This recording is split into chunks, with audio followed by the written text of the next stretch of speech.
Quero convidar todos, vamos abrir nossas Bíblias em Primeira Epístola de João. Primeira Epístola de João, capítulo número 2, nós vamos ler dois versos. Nós vamos ler o verso 12 e o verso 13. Vê se alguém do seu lado aí está sem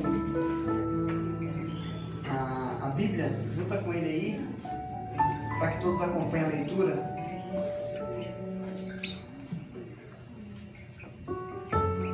Capítulo 2 da carta de Epístola de 1 João 2,12 diz assim: Filhinhos, escrevo porque pelo seu nome vos são perdoados os pecados. Pai, escrevo-vos porque conheces aquele que desde o princípio. Jovens, escrevo-vos pois porque venceste o maligno, e eu escrevi, filhos, porque conhecestes o Pai. Voltando 12, filhinhos, escrevo-vos porque pelo seu nome vos são perdoados os pecados. Pai, escrevo-vos porque conheceste aquele que é desde o princípio. Jovens, escrevo-vos porque venceste o maligno. Eu vos escrevi, filhos, porque conhecestes o Pai. Amém? Podeis tomar os vossos assentos.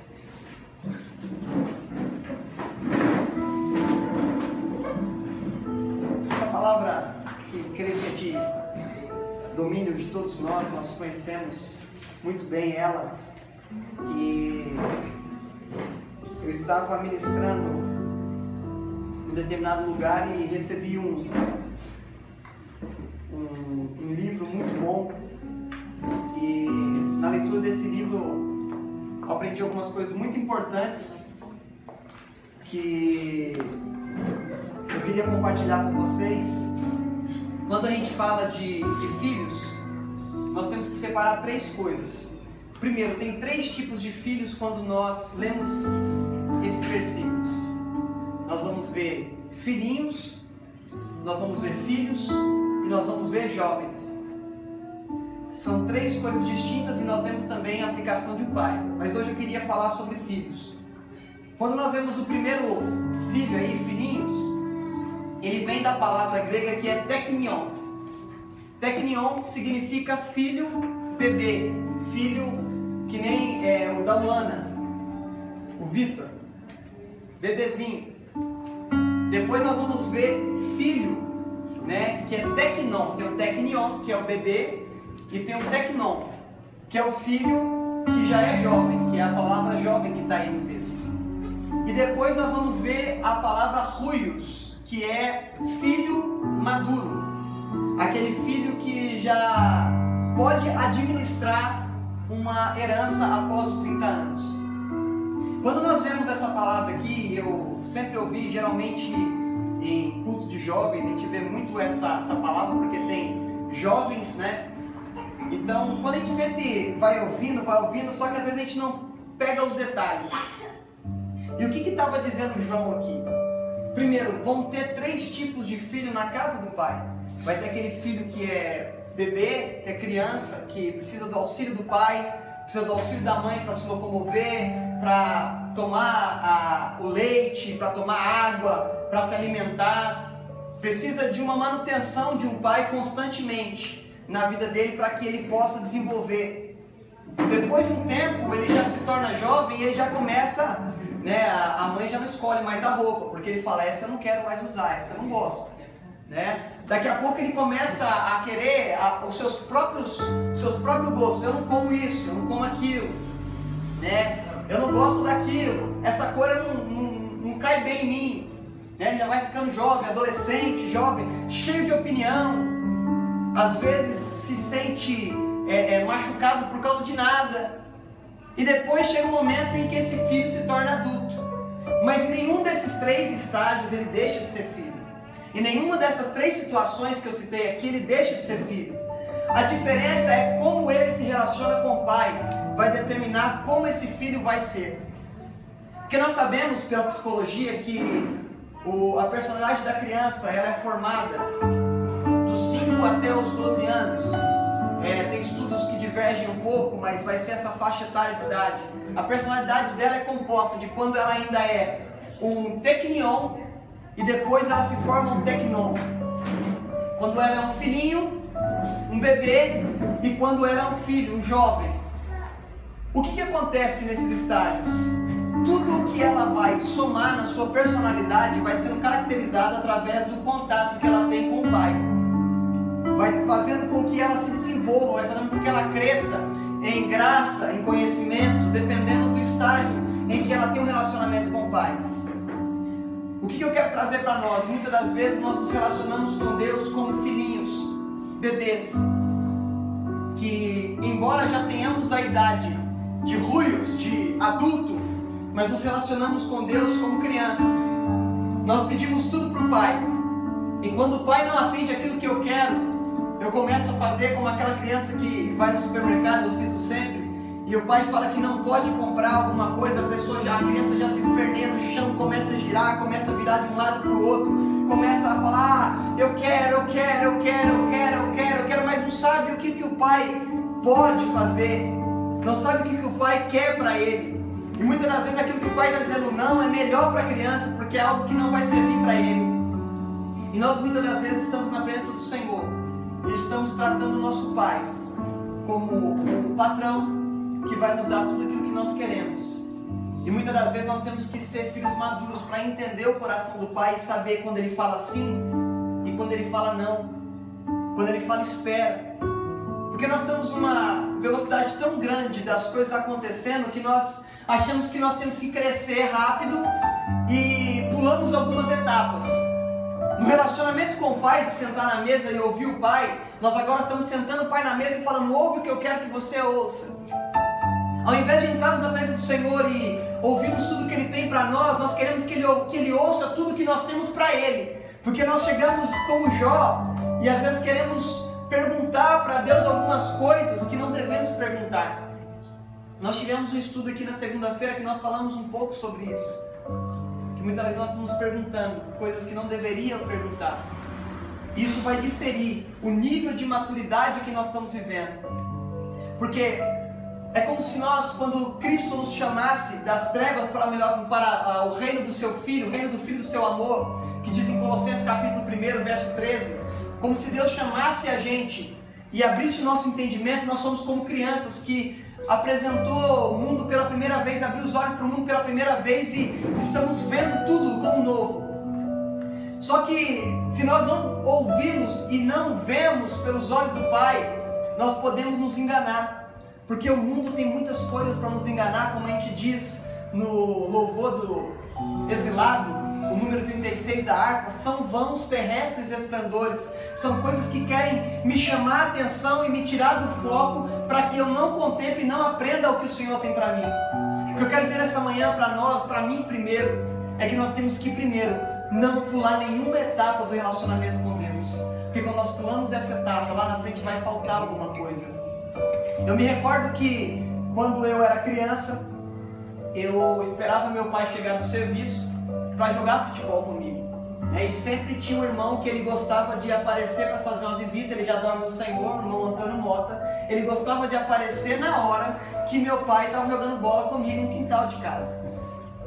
Ele era o co-pastor da igreja, ele escolhia a hora. Tipo assim, eu comecei a jogar, fazia 15 minutos que eu estava brincando com meu pai.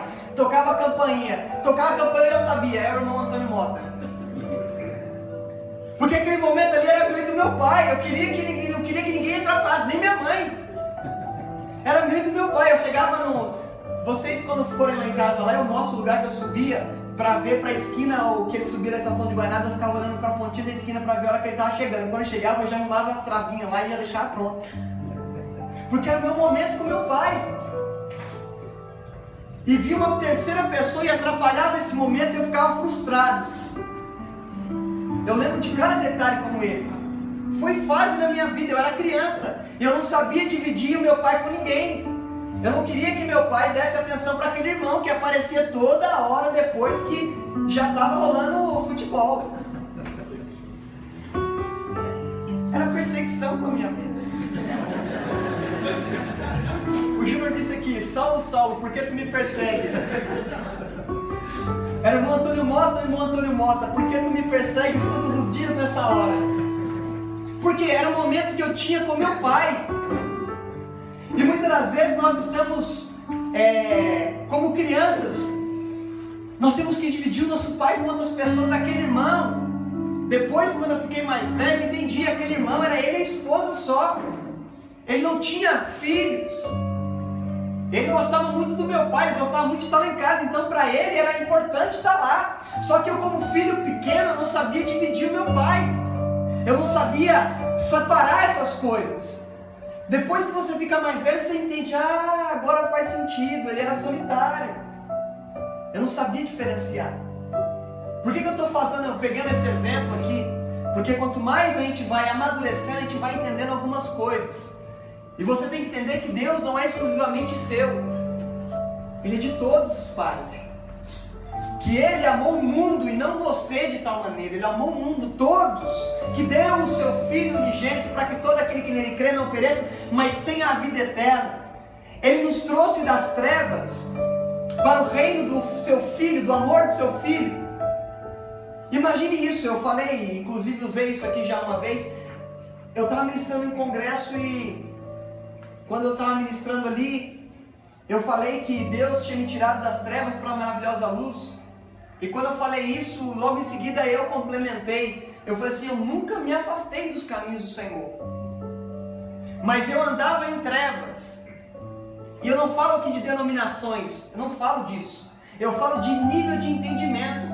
Quando você não está enxergando, você acorda de manhã, a primeira coisa que você faz é abrir o olho para você enxergar o que está vendo. E muitas vezes nós estamos como dormindo na presença do Senhor, e Ele nos tira dessa treva, desse lugar que nós não entendemos, que nós não vemos, que nós não enxergamos, para uma maravilhosa luz que nós não queremos sair mais dela.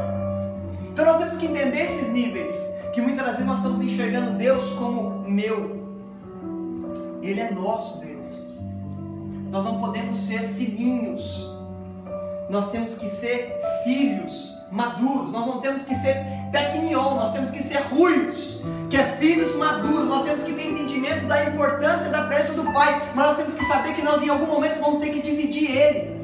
Nós vamos chegar na presença dele e saber assim: olha, eu estou na presença dele, mas ele também tem pessoas que estão na presença dele nesse mesmo momento. E ele não é um Deus limitado, ele é onipresente, onipotente, onisciente. Ou seja, ele sabe de todas as coisas que todo mundo precisa. Ele está em todos os lugares ao mesmo tempo, e ele tem poder sobre todas as coisas. Então eu não posso limitar o meu Deus ao meu mundinho, à minha vontade. E nós, como igreja, nós temos que entender que nós temos que ser filhos maduros. Por quê? Porque vão ter pessoas que vão chegar, que são crianças ainda, bebês na presença do Senhor, e que nós vamos ter que ajudar essas pessoas a amadurecerem. E como é que eu ajudo essas pessoas a amadurecerem? Não é sendo o filho mais velho do filho pródigo e dizendo assim: olha, eu já estou aqui na sua fazenda com você trabalhando faz tantos anos e nunca me deste nem um bezerro para eu comemorar com os meus irmãos, com meus amigos, e agora chega esse aí e vem agora e o Senhor já prepara um banquete para ele.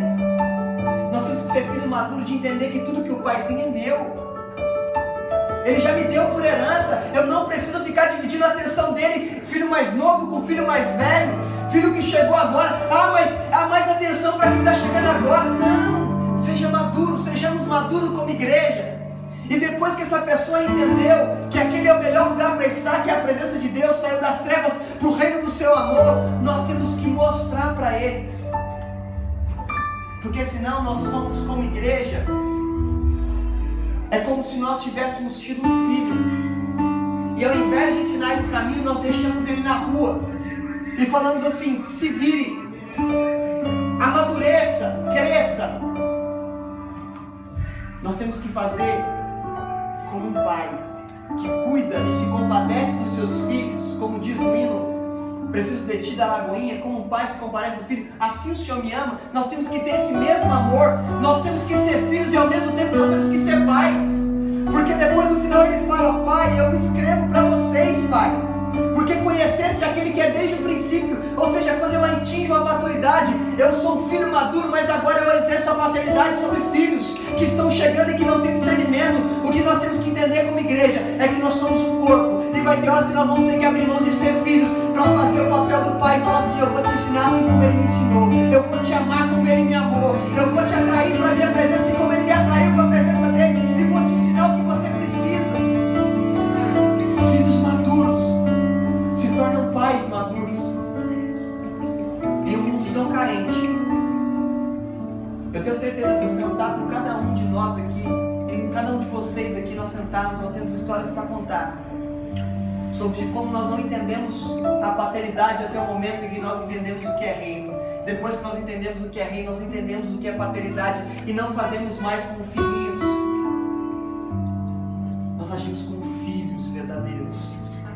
O Senhor nessa noite, nessa manhã, ao costume de noite, o Senhor nessa manhã, Ele quer nos ensinar a transicionar de filhinhos para filhos, de pararmos de comer papinha para comermos um alimento sólido, de parar de darmos desculpa e passarmos a dar um testemunho, porque já tem muito dando desculpa. Ah, mas eu não fiz isso por causa daquilo, eu não fiz isso por causa daquilo outro, eu não fiz porque o Robson não fez.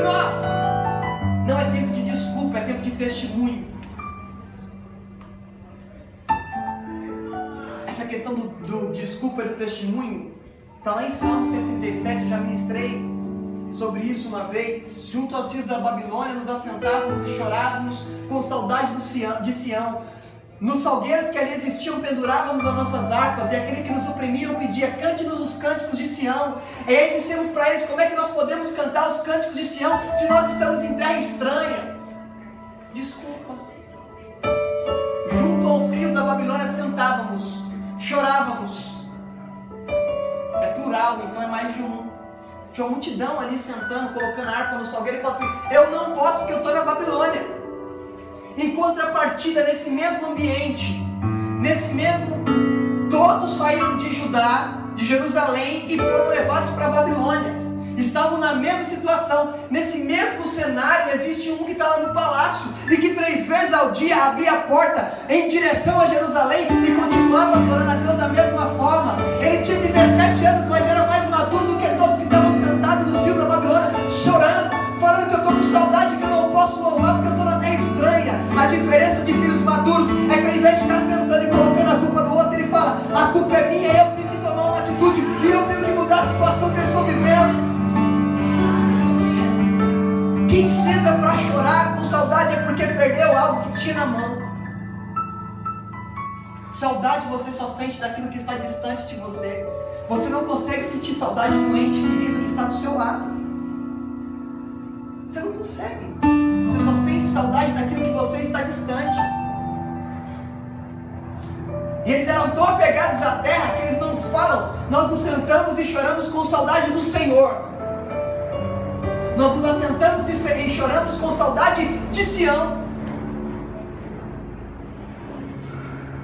Muitas vezes nós estamos sentando com saudade de coisas e não do Senhor.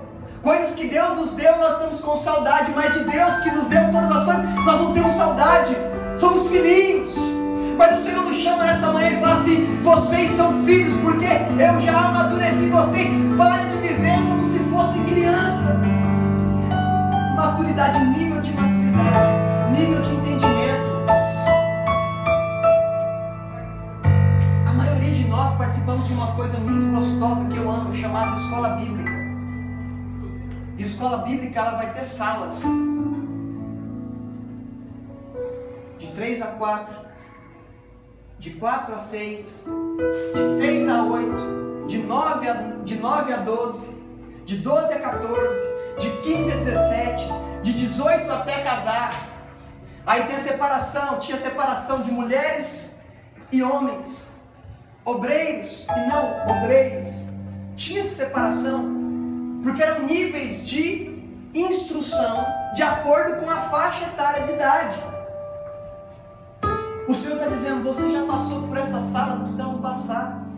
Agora é alguma coisa intensiva comigo. É sair da sala para ir para a prática. É sair da teoria de saber tudo sobre mim e viver tudo sobre mim. É diferente.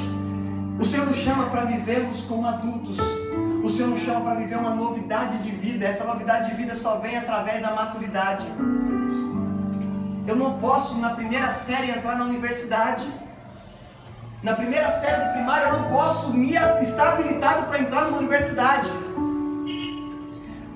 Depois que você passou pela universidade, você pode fazer umas especializações. Mas o que vai determinar se você aprendeu ou não é aonde você vai estar empregado. Porque se eu sou médico, fiz medicina, o que vai determinar se aquilo que eu aprendi foi proveitoso é quando chegar um paciente até mim e eu receitar aquilo que ele precisa. O que vai determinar se nós aprendemos como filhos é quando chegar filhinhos até nós e nós falarmos como pai deles e falar assim: olha, esse é o caminho, essa é a verdade e essa é a vida, que é Cristo, não sou eu. Eu vou te ensinar, porque quando eu não sabia, chegou alguém que sentou comigo e falou assim: olha, deixa eu te mostrar aqui a verdade, a vida, o caminho é Jesus. Mesmo que nós exerçamos a paternidade só é efetiva quando nós apontamos para Cristo, quando nós apontamos para o Filho.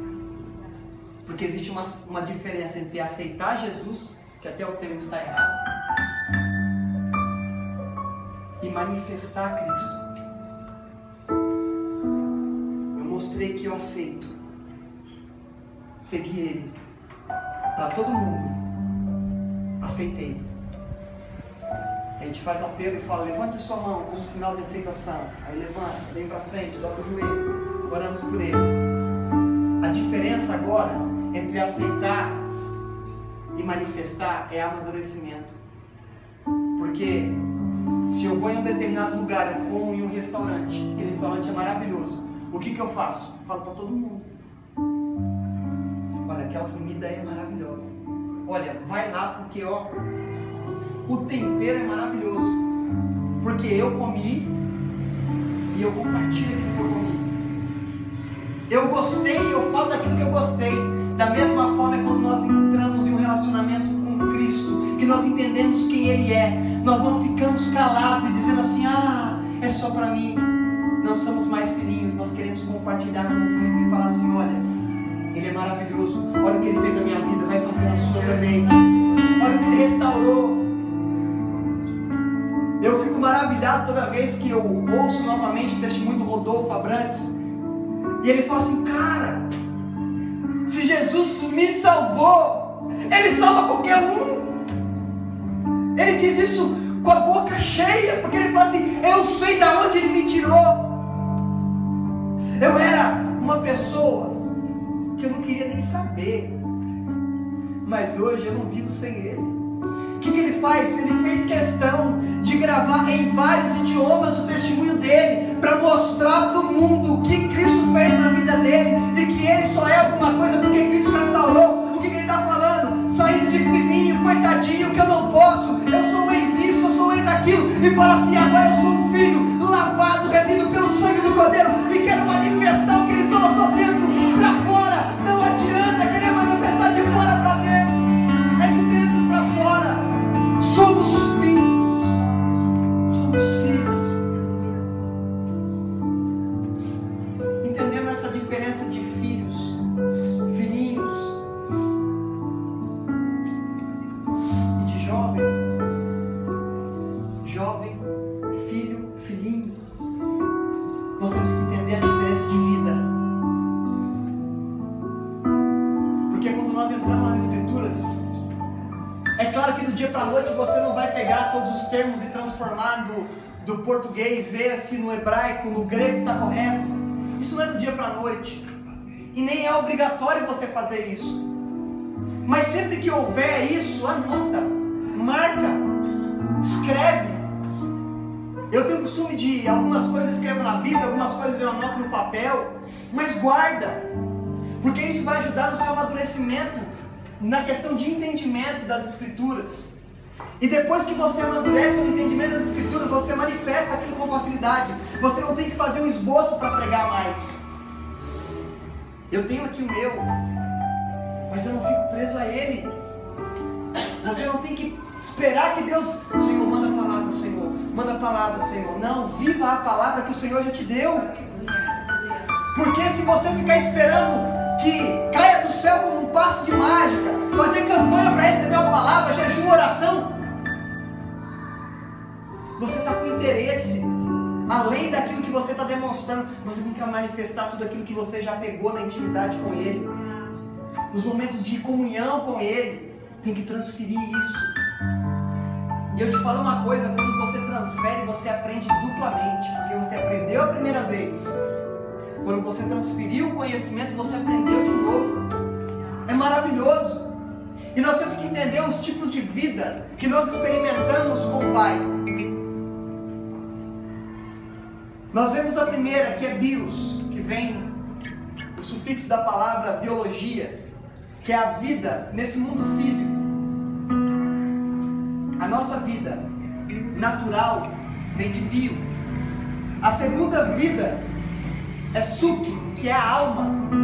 Quando lá em Gênesis capítulo 2, verso 7 fala que colocou o fôlego, soprou o fôlego em suas narinas e se tornou alma vivente. É suki. Depois tem anástrofe, que é o meu mundinho. Aquele desenho Fantástico Mundo de Bob. Não sei se eu estou muito velho, né? Mas eu acho que a maioria que conhece. Era um mundinho de Bob. Ele pensava, imaginava. Isso é anástrofe. Eu vivi o meu mundinho. Aí eu sou assim, eu cresci assim, é síndrome de Gabriela. Eu cresci assim, eu nasci assim, você sempre assim, sempre Gabriela. É o meu mundinho, é o meu jeitinho. E existe uma vida que excede todo entendimento, que se chama Zoe, vida de Deus. Quando nós somos mimados, nós estamos ali querendo que a nossa bios seja atendida na alma, e queremos que o nosso mundinho, a nossa anástrofe seja do jeito que eu quero. Então eu vivo como uma criancinha. Eu quero que no meu quarto seja azul, eu quero que a minha roupa seja verde, eu quero que o meu carro seja tal, eu vivo no meu mundinho. Mas depois que eu conheço Cristo, eu não experimento mais a minha vida, eu morro. Eu morro não no bios, porque o bios vai ser o último estágio que você vai vencer para alcançar a Cristo. Eu venço a minha alma, a minha vontade, suki. Eu venço o meu mundinho, anástrofe, eu venço. Tem que ser desse jeito. Agora, eu experimentei uma vida que excede todo o entendimento, a vida de Deus dentro de mim. Eu experimento Zoe, a vida dentro da vida. Zoe, a vida de Deus dentro da bios, e fazendo a transformação que eu preciso. E agora eu não me importo mais se eu tenho carro ou se eu não tenho carro, se eu tenho emprego ou se eu não tenho emprego, se não está do jeito que eu quero viver do jeito que Ele quer, eu quero fazer a vontade dEle, eu vivo a vida dEle dentro de mim. Eu não sou mais mimado e falo assim, Ele não me deu isso, Ele não me ama. Se Ele não me deu é porque Ele me ama e não quer que eu tenha aquilo naquele momento. E se Ele nunca me der aquilo, eu vou continuar amando Ele, porque Ele sabe o que é melhor para mim.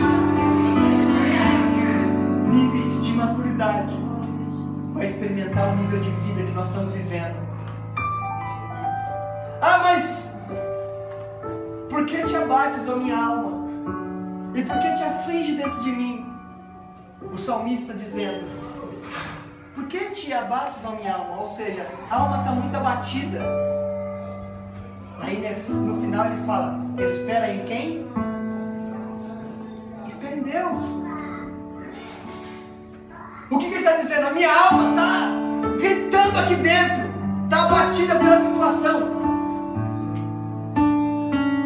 Mas a Zoe vem em mim e fala assim, eu vou esperar nele. A minha esperança não está naquilo que eu vejo. Minha esperança está naquilo que eu sinto sem ver. A minha esperança está em encontrar Ele naquele grande e maravilhoso dia. A minha esperança não está em coisas corruptíveis, mas uma coisa eterna que está reservada para aqueles que forem até o final, como diz em Daniel capítulo 12, 13. Tu, porém, vai até o fim, não para no metade e fica, Deus não me deu, Deus não fez, Deus não me ama, Deus não me quer. Não, Ele te ama, Ele te quer. É por isso que Ele fala não. Porque não de Deus é melhor do que o meu sim para tudo. O não de Deus me ensina.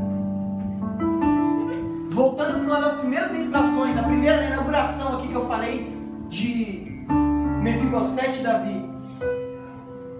Davi chega na presença de Deus e fala assim: Senhor, eu tenho uma planta aqui baixa para construir uma casa, para colocar a arca do Senhor dentro, porque eu não acho justo eu morar num palácio de fino cedro e a arca da aliança está lá fora numa tenda. Aí sabe o que Deus fala para ele? Fizeste bem em pensar isso, mas não. O que Davi faz? Se esperneia? Deus não quer. Ele entra na presença de Deus e fala assim: quem sou eu? Quem sou eu para merecer que o Senhor, quando eu tinha pouco tempo de ungido, fizesse eu derrubar um gigante? Quem sou eu para que o Senhor fizesse assentar num trono um que era excluído da família, porque era diferente, porque não tinha o mesmo porte que os outros? O Senhor me colocou em lugar de destaque, não porque eu mereço. Quem sou eu? Aí sabe o que ele faz? Como filho maduro, sabe o que ele faz? Exerce paternidade. Ele manda chamar quem? Mefibosete. Era filho de quem? Do seu melhor amigo. Seu amigo estava vivo? Seu amigo estava morto. Jonas estava morto quando ele chama Mefibosete. Ele fala: olha, hoje eu vou usar de benevolência com a sua vida. A partir de hoje você vai sentar na mesa comigo. Só sentava na mesa com ele quem era parente. Só senta na sua mesa quem é íntimo seu. O que ele faz? Você perdeu seu pai, mas eu vou substituir a presença do seu pai aqui agora. Eu sou seu pai a partir de hoje. Nada vai te acontecer. A partir de hoje você vai sentar sempre comigo. Depois de muito tempo, ele coloca turnos de adoração em volta da tenda. Ele não coloca, enquanto estava vivo, ele não coloca a tenda dentro da sua casa. Ele não cria o projeto como Salomão depois fez. Ele instrui a todos os levitas para fazer um turno de adoração em volta do lugar que ele entendeu. Ele se tornou maduro. Ele falou assim: não importa se vai estar numa casa de fino cedro, se vai estar no relento, se vai estar numa tenda de linho. O que interessa é a presença e não a estrutura. Como filho maduro, eu não me preocupo com a estrutura, eu me preocupo com a presença.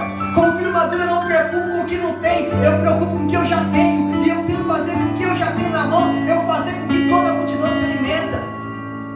Aquele menino com 5 pães e 2 peixinhos, ele era mais maduro do que os discípulos. Porque quando ele chega com 5 pães e 2 peixinhos, aquele menino apresenta para André. André fala: tem um menino com 5 pães e 2 peixinhos. Mas o que é isso para essa multidão? O menino saiu de casa e falou assim: eu vou alimentar uma multidão. Eu disse: isso aqui não dá, tem que fazer conta. Porque a estrutura não comporta. Nem 100 denários daria para comprar pão para toda essa multidão. Felipe fazendo conta. Mas filho que entende o chamado do pai, não se importa como o pai vai fazer, ele se entrega com tudo que ele tem. Aquele menino foi com tudo que ele tinha na mão. Eu não sei se ele chegou em casa e falou assim: mãe, me dá aí o que tem na despensa. Não sei se ele falou isso. Eu não sei se ele escondido pegou o que tinha em casa e levou. Eu só sei que ele pegou e levou. E quando chegou lá, serviu de alimento para uma grande multidão. Sabe o que Deus está falando? Ouça a minha voz, viva por ela, entenda, discirna o que eu tenho para você, e o milagre é comigo. Não fica preocupando com as circunstâncias. Mas eu falo, eu não sei falar direito. Deus não está preocupado se o seu português é impecável. Deus está preocupado se o seu coração é puro. Deus não está preocupado quanto dinheiro você tem na conta. Deus está preocupado em quanto você tem dentro de você, disposto a depositar nos pés dele. E eu não falo de dinheiro, eu falo de bio, eu falo de vida. O quanto a sua vida está disposta a se derramar para que a vida dele entre dentro de você, razoe e faça a diferença. Entregar tudo. Eu falei dos 2 filhos. O filho pródigo, o filho mais novo, gasta tudo, volta para casa. O filho conhecia a generosidade do pai, mas não conhecia o coração do pai. Ele era jovem. Ele não era maduro, ele era jovem. Ele era tecnão. Ele não era ruinos. Ele sai e sabia que o pai era generoso, porque deu herança. Ele volta e fala assim: eu não posso ser chamado de filho mais, mas meu pai é generoso e eu sei que ele vai me tratar como um dos seus jornaleiros. Ele vai me dar um emprego. Conhecia a generosidade do pai, mas não conhecia o coração do pai. Quando ele vem para experimentar a generosidade do pai, o pai sai de encontro com ele, quebrando todos os protocolos. Jesus faz questão de contar essa parábola para quebrar os protocolos da época. Os fariseus estavam ali ouvindo. E ele fala: o pai vai correndo ao encontro do filho, beija, coloca uma veste nova, coloca um anel no seu dedo, coloca os calçados nos seus pés, para dizer o quê? Nada mudou, eu continuo te amando da maneira que você saiu, e mesmo você voltando sem nada, eu te amo do mesmo jeito.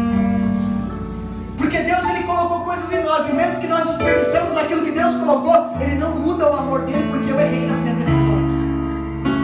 Ele não muda porque eu desapontei a ele, porque ele é imutável. Ele não muda. Ele vai dizer em Malaquias: porque eu, o Senhor, não mudo. Da mesma forma que o pai que estava na porta esperando o filho, que gastou tudo que tinha, voltou maltrapilho para casa, ele amou do mesmo jeito. Assim é Deus conosco, todos os dias. Ele nos ama quando nós estamos bem, ele nos ama quando nós estamos mal, ele nos ama quando nós acertamos, mas nos ama também quando nós erramos. Ah, mas ele não ama o seu erro, ele ama você apesar do seu erro. É diferente. Quando você erra, ele não vai te aplaudir e falar assim: oh meu filho, você errou, que legal. Que nem criança pequenininha quando fala a palavra feia, você ri. Não é assim que Deus faz. Deus, ele corrige, mas fala: eu te amo, porque eu corrijo aquele que eu amo. Não muda o amor. Eu sei que é uma parábola, mas estendendo ela, escrita em Daniel Cavalcante, capítulo 5, aquele filho, depois da generosidade do pai, era um. Depois do amor do pai, era outro. Porque com a generosidade, ele vai, gasta tudo que tem, volta, vou ser um jornaleiro, vou trabalhar para o meu Senhor, eu quero trabalhar para meu Senhor. É o filho pródigo cantando. Depois que ele conhece o amor de Deus, ele fala: eu quero desfrutar da presença do meu pai, porque eu perdi muito tempo distante dele. Ao invés de ficar fazendo conta para ver o quanto vai ser minha herança e cantar: Deus, quero minha herança, não. Só quero ter você. Ah, mas eu não tenho isso, não tenho aquilo. Não interessa o que eu tenho, interessa o que eu sou. E eu sou filho. Eu sou filho. Ah, mas você não conquistou isso, não conquistou aquilo, não conquistou aquilo outro. Não interessa o que eu conquistei, eu deixei de conquistar. O que interessa é o que ele conquistou lá na cruz do Calvário, morrendo por mim, ressuscitando no terceiro dia, dizendo: está consumado, ou seja, a sua dívida foi paga. Ele estendeu na cruz do Calvário os braços para te dizer: olha, eu estava lá, e cada palavra que eu disse eu quase me sufoquei para dizer o quanto eu te amo. O Filho de Deus, o Cristo, que significa ungido, ele diz: perdoai porque não sabem o que fazem. Dá para entender a dimensão desse amor? Você está vendo ali na sua frente, se coloque como Jesus na cruz agora, olha para baixo, uma multidão, você de braços abertos, sangrando, com uma coroa de espinho na cabeça. Você sabe que cada um daqueles ali ficaram assim: crucifica Jesus e solta Barrabás. Ele fala assim: pai, como filho, pai, perdoa ele, porque eles não têm entendimento, eles são filhinhos, eles são manipulados por um sacerdote, eles são manipulados por um homem que se diz semideus. Perdoa eles, porque eles não sabem o que fazem. Depois, ele não fala pai, ele fala: Deus meu, por que me desamparaste? Depois ele fala: Tetelestai, que significa a dívida foi paga. Eu já disse, mas eu vou repetir. É interessante a gente saber isso, entender isso. Tetelestai, quando o pai dava uma tarefa para o filho, ele terminava. Tetelestai significa, para você entender o contexto, o pai dava uma tarefa para o filho. O filho voltava, depois de terminar a tarefa, ele virava para o pai e falava assim: Tetelestai, está concluído, está terminado.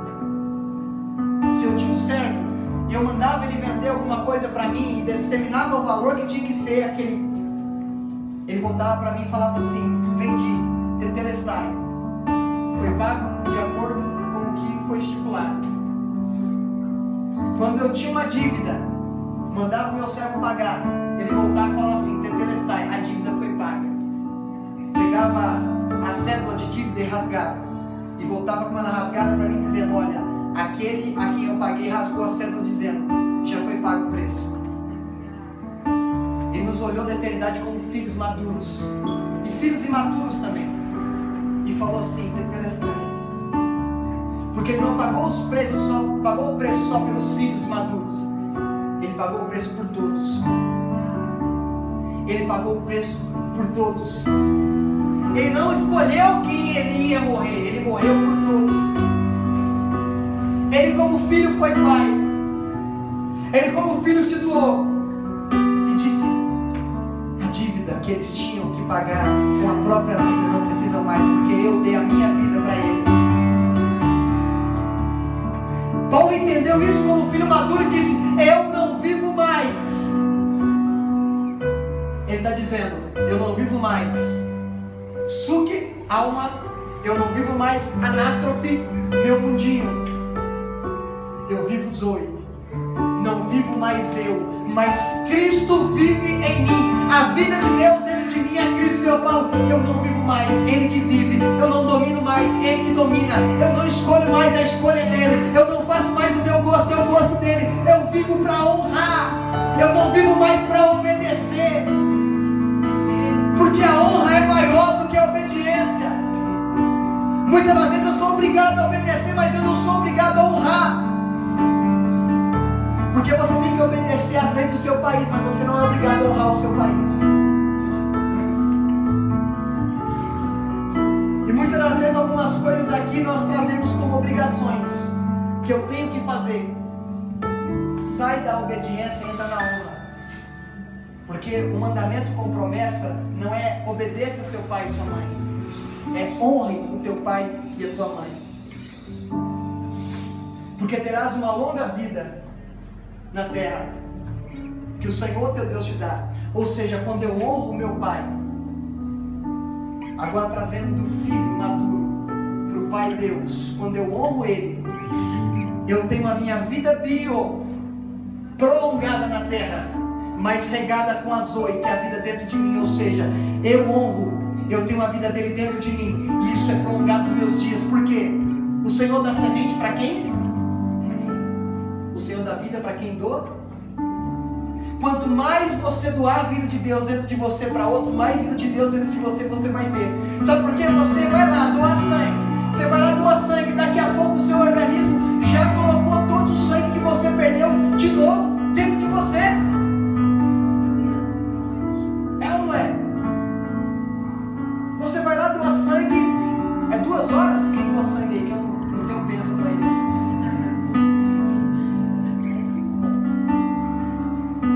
Rápido, daqui a pouco todo o sangue que você doou já está dentro de você reposto. Não que você doou, mas um novo sangue gerado por causa da sua dependência de sangue.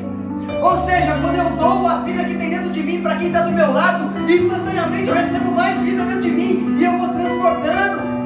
Eu vou transbordando, porque eu entendi que eu não quero só para mim. Eu tenho que transbordar, eu tenho que transmitir, eu tenho que viver. Porque não adianta saber tudo de Gênesis e Apocalipse na teoria, mas não praticar nada do que aprende. Eu honro a Deus não é quando eu obedeço, é quando eu vivo. Eu honro a Deus não quando eu sacrifico. Eu honro a Deus quando eu vivo tudo que Ele determinou para eu viver. Eu honro a Deus quando eu escolho os planos dele, não os meus. Eu honro a Deus quando eu faço a vontade dele, não a minha. Jesus, quando ele está lá no Getsemane, ele está lá: Pai, se possível, afaste de mim esse cálice. Ele estava vendo a alma dele, vírgula, mas todavia seja feita a tua vontade. Como filho, ele pediu para o Pai: afasta de mim a minha alma. A agonia que Jesus sentia na alma era tão profunda que ele suou gotas de sangue. Mas ele disse: seja feita a tua vontade, não a minha. Eu honro a Deus quando deixo que a vontade dele seja estabelecida e não mais a minha. Quando eu não vivo pela carne, mas vivo pelo Espírito. Quando eu não vivo mais para demonstrar quem eu sou, mas vivo para demonstrar quem Ele é. Eu não tenho que chegar aqui e querer impressionar alguém com uma palavra para dizer que eu tenho, não. Eu coloco a palavra para fora que Deus colocou dentro de mim e falo: recebam. Isso aqui não é mérito meu, isso aqui não é dom meu, isso aqui não é conhecimento meu, isso aqui é Deus que deu e eu estou compartilhando. E eu não estou aqui para impressionar ninguém, eu estou aqui para manifestar o que Ele colocou dentro para fora. Não se preocupe quantos aplausos você vai ganhar depois do sermão, porque nós não estamos atrás de palmas, nós estamos atrás de almas. Quem vive atrás de palmas nunca vai olhar para uma alma como se fosse você mesmo.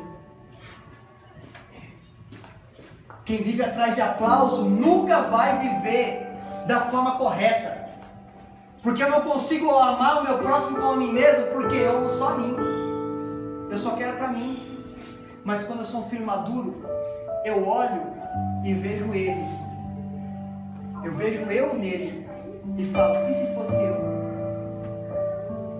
Por isso que a palavra fala: é melhor o dar do que?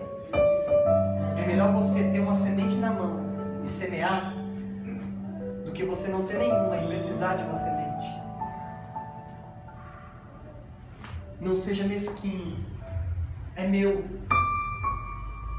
Porque a gente tem uma mentalidade ocidental capitalista que diz: é o meu dinheiro, é o meu carro, é a minha casa. A igreja primitiva tinha tudo em comum. Enquanto a gente estava preso a uma lei que dizia: vamos esperar.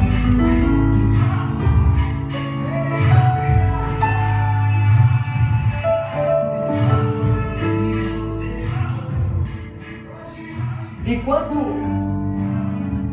a gente estava vivendo dessa mentalidade capitalista, em que é meu, eu tenho, eu sou, eu posso, eu não consigo enxergar a necessidade do meu irmão.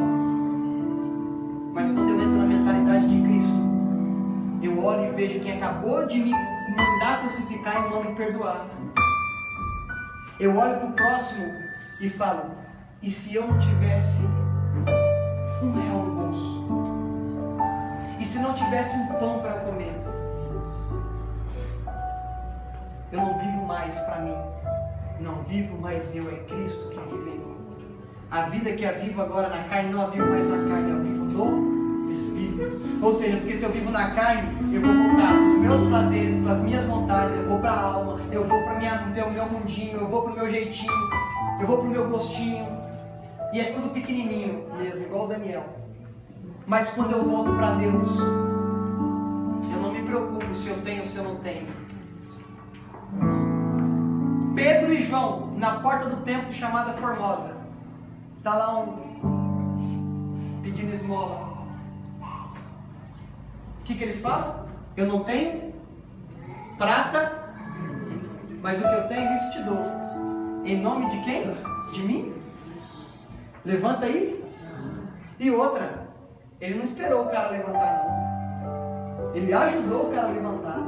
Levanta e anda. Porque ele já acreditava que ia acontecer. Ele não esperou a atitude dele. Ele falou assim: não, eu sei que vai acontecer, independente dele querer ou não, eu vou levantar ele aqui. É isso. Não importa o que você tem você compartilha. Eu não tenho prata, o que você está pedindo, eu não tenho ouro, mas o que eu tenho eu te dou. Em nome de Jesus, levanta e anda. A gente está procurando prata e ouro para fazer alguma coisa. Enquanto não tem prata e ouro, você tem o levanta e anda e faz. Seja maduro, compartilhe. Ah, mas eu não tenho eloquência. Deus não está procurando pessoas eloquentes. Ah, mas eu não tenho talento. Deus não está procurando pessoas talentosas. Deus está procurando a vida dele dentro de você para manifestar Ele. É isso que Ele quer. Para de dar desculpa e dar testemunho. Voltando para Daniel. Abre a porta, oro. Incomodo, porque estou me destacando, porque eu tenho um relacionamento e acaba o meu relacionamento abençoando a minha vida, porque ele não buscava a nomeação de presidente dos sátrapas, ele não almejava e não buscava o status na Babilônia. Não, ele alcançou isso pelo relacionamento, foi consequência do relacionamento dele com Deus. Quando ele alcança tudo isso, incomoda. Aí vamos fazer alguma coisa, ele vai parar de fazer o que ele faz, porque ele não vai amar mais a Deus do que o cargo que ele exerce. Ele não vai amar mais a Deus do que a posição que ele tem aqui na Babilônia de destaque. Ele não vai adorar a Deus hoje, ele não vai pedir nada para Deus. Eu sempre falo isso, eu ouço o barulhinho da janela abrindo. Do mesmo jeito que ele fazia com o cargo. Sem o cargo, ele fez com o cargo. Do mesmo jeito que ele fazia sem destaque, ele fez com destaque. Da mesma forma que ele fazia sem a posição elevada na Babilônia, ele fez com a posição elevada na Babilônia. Porque Daniel, assim como Davi, não se importava com o trono. Daniel não se importava com a posição, Daniel se importava com o relacionamento. Vou ser lançado na cova? Tô nem aí. Vou perder a posição? Tô nem aí. Eu quero testemunhar quem Deus é e não o que Deus faz. Porque Deus fez eu ser exaltado aqui. Mas Ele é, independente de ter feito isso ou não. Lança na cova. Daniel na cova dos leões. Olha que interessante. Quem perde o sono, Daniel ou o rei? Entra na cova com um monte de leão. Entra lá. Você conseguia fechar o olho? O rei que ficou de fora da cova não tinha nada que pudesse oferecer risco à sua vida, ficou sem dormir a noite inteira. Enquanto Daniel dentro da cova descansa. Como diz Salmo 91, verso 1, aquele que habita no esconderijo do Altíssimo, a sombra do Onipotente, descansa. Você pode estar em qualquer lugar. Você tendo conhecimento de quem você é e de quem é o seu pai, você não tem que se preocupar com nada, você tem que descansar. A cova, a fornalha. Aí de manhãzinho o rei vai lá, bate na porta. Daniel, por acaso Deus que você serve te livrou? Ele grita lá de dentro, vive ao rei. O Deus que eu sirvo me livrou. O que o rei faz? Um decreto, a partir de hoje, todos vão adorar o Deus de quem? Dos que mandaram Daniel para a cova? Dos que ficaram chorando na Babilônia lá? Porque aqueles lá não deram testemunho de quem era Deus. Aqueles deram testemunho de Sião. Estou com saudade de Sião. Eu tenho uma harpa que não vou tocar mais. Aí eu fazia isso e não faço mais. Vão adorar o Deus de Daniel. E sabe o que significa Daniel? Deus é meu juiz. Daniel merecia ser lançado na cova? Quem que foi o juiz de Daniel? Quando você tem um pai, não precisa ficar se justificando. Quando você tem um pai, não precisa ficar falando, eu não fiz isso por causa disso e daquilo. Deus te conhece. Deus sabe do teu caráter. Deus sabe a sua postura. Quanto mais eu dou desculpa, menos relacionamento com quem eu estou falando eu tenho. Quanto mais eu me valo de desculpa para me justificar, menos eu deixo que Deus me justifique. O que acontece? Um rapazinho de 17 anos, que poderia ser chamado de jovem, foi chamado de filho, porque foi maduro, sem pai, sem mãe, não tinha ninguém vendo.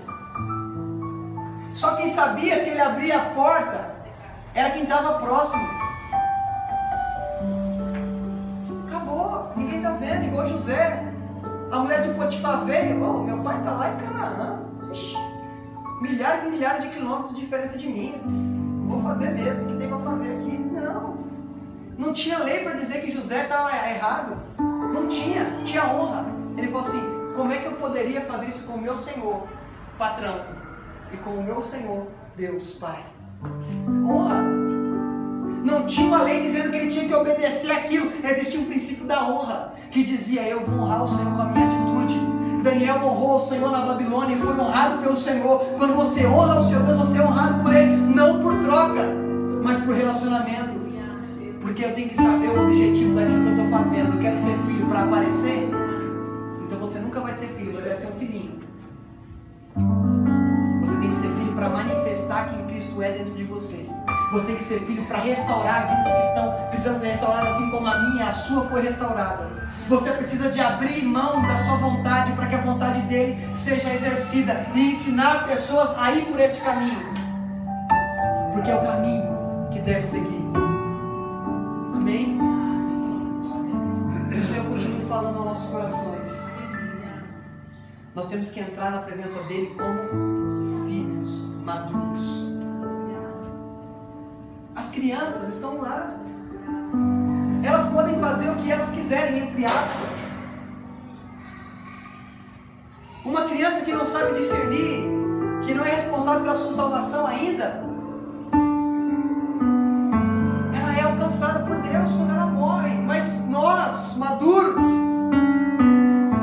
se não buscar o relacionamento com Deus, se não viver o princípio da honra, ele vai chegar lá e falar assim, eu não te conheço. Ah, mas em teu nome eu fiz isso e aquilo. Não interessa o que você fez em seu nome, o que interessa é o que você fez em meu nome. E o que você fez achando que era no meu nome, não era em seu nome. Ah, Senhor, mas eu fui em 50 congressos, preguei em 50 campanhas. Não interessa. Você fez isso pro seu nome, não fez pro meu. O que interessa é o que você fez em meu nome. Você vai ser reconhecido pelas obras que você fez em meu nome. Não o nome do Deus que Paulo prega. Não o nome que o pastor fulano de tal prega. É o nome do Deus, que é o seu Pai, que você estabeleceu um relacionamento com Ele. É esse nome que você tem que fazer. Nem nome da denominação em que você vai, porque denominação não salva ninguém. Instituição religiosa não salva ninguém, porque Deus não é evangélico, Deus não é católico, Deus não é espírita, Deus é. Ponto. Ele não precisa se condicionar à minha mente para que eu entenda Ele. Mas mesmo assim Ele faz para que eu entenda melhor. Ele fala que se arrependeu, não porque Deus se arrependa, porque em Números ele vai dizer, eu não sou homem para mentir, nem filho do homem para se arrepender. O que ele está dizendo? Eu estou demonstrando o sentimento que você sente quando se arrepende, é o sentimento que eu sinto quando você não me honra.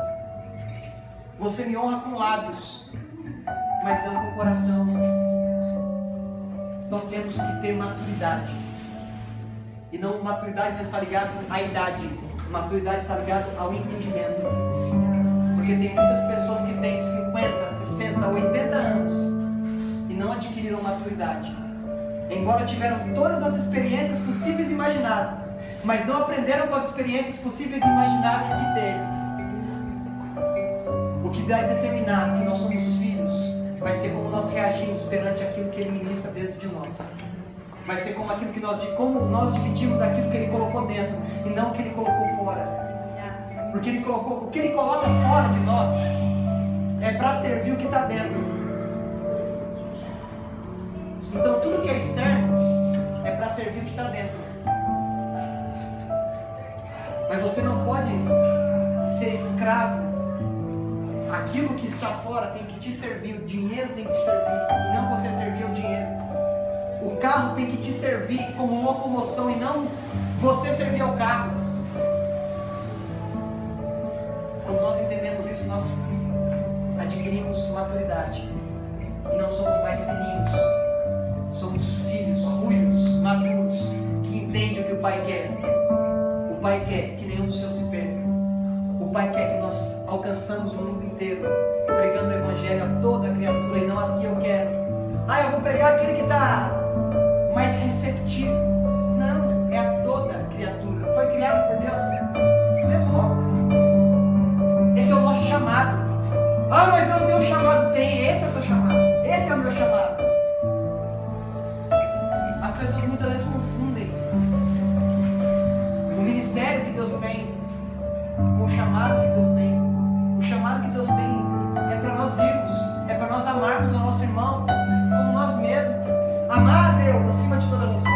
e o próximo como a nós mesmos. Esse é o nosso chamado, nós somos chamados para amar.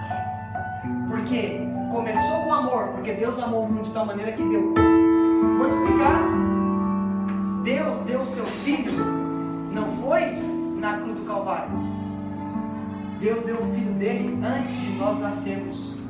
Antes de Adão e Eva nascer, Deus já tinha dado o seu Filho. Então o amor de Deus começa antes do pecado. Deus não esperou o pecado para amar, porque Deus já sabia que ia acontecer. Ele nos amou antes do pecado e falou assim, porque Deus amou o mundo de tal maneira que deu o seu Filho para que todo aquele que nele crê não pereça, mas tenha a vida eterna. Ou seja, a vida eterna, a Zoe está dentro de você. Você tem que manifestar ela. Você tem que viver na mortalidade como se fosse mortal já. Você tem que viver na corruptibilidade, olha, quase Tite aqui, como se fosse incorruptível. Você tem que viver como se você já estivesse lá, porque você está ensaiando. Porque senão você não vai experimentar coisas maravilhosas que Deus já deu para você, que está dentro de você, que já estabeleceu dentro. Aí você está esperando uma circunstância, aí você se torna um filho circunstancial. Porque eu quero fazer quando eu estou alegre. Eu vou fazer porque eu estou alegre, hoje eu faço. Amanhã eu estou triste, eu não faço. Eu vou fazer porque eu tenho dinheiro, eu sou generoso. Generosidade não é quando você tem. Generosidade não é você esperar ter para fazer. É você ter 2 pães e dividir um. É você ter um pão e chamar o outro para comer metade com você. É você ter metade, você ter da metade da metade. Isso é ser generoso. Não é ter para fazer, é fazer mesmo sem não ter. Não é esperar acontecer alguma coisa para que eu manifeste, porque senão eu sou imaturo. Eu estou triste, não vou para a igreja hoje, né? Esquece que igreja é você. Eu estou triste, eu não vou adorar hoje. Esquece que Deus não precisa da sua adoração, nem da minha. Quem precisa da adoração, quem cobra por adoração é Satanás, que fala assim, olha, se prostrados me adorarem, te darei todos os reinos da terra.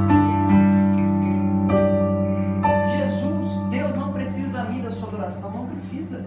Ele é Deus com a minha adoração, e sem a minha adoração Ele é. Ele não é circunstancial. O que você tem que entender é que não é a sua alegria que é a sua força, é a alegria do Senhor que é a minha força.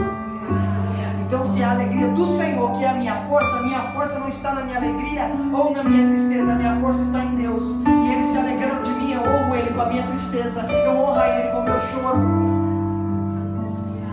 O prefeito de Chapecó, ele disse assim, porque eu sou crente em Deus, eu tenho ciência de que eu tenho uma missão ainda a cumprir, por isso que eu não estava no avião.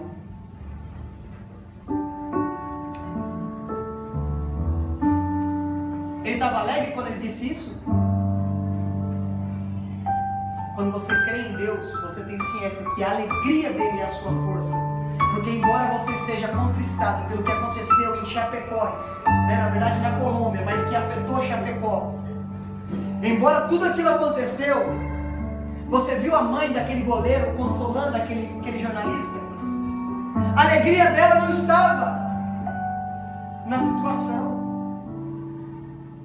Por isso que eu falo que Deus não é evangélico, Ele não está preso a uma religião. Quando eu entendo quem Deus é, eu não preciso de circunstância para ter forças em Deus, porque a minha força vem dele, não vem do meu braço. Porque se viesse do meu braço, eu ia falar assim, eu sou salvo porque eu sou digno, mas vem pela graça, que é o favor que eu não mereço. Ou seja, quando eu entro no relacionamento com Deus, eu já tenho ciência de que tudo que eu fizer ainda é pouco pelo muito que Ele fez na cruz do Calvário por mim, e nada que eu possa fazer vai valer o preço que Ele pagou. Nada. Nós não merecemos, nós não temos, nós somos quando Ele é em nós. Amém? Com essa palavra, eu quero cantar um louvor com vocês, e queria que vocês meditassem na letra e lembrassem que, por mais que muitas das vezes você queira Deus só para você, e quer um abraço,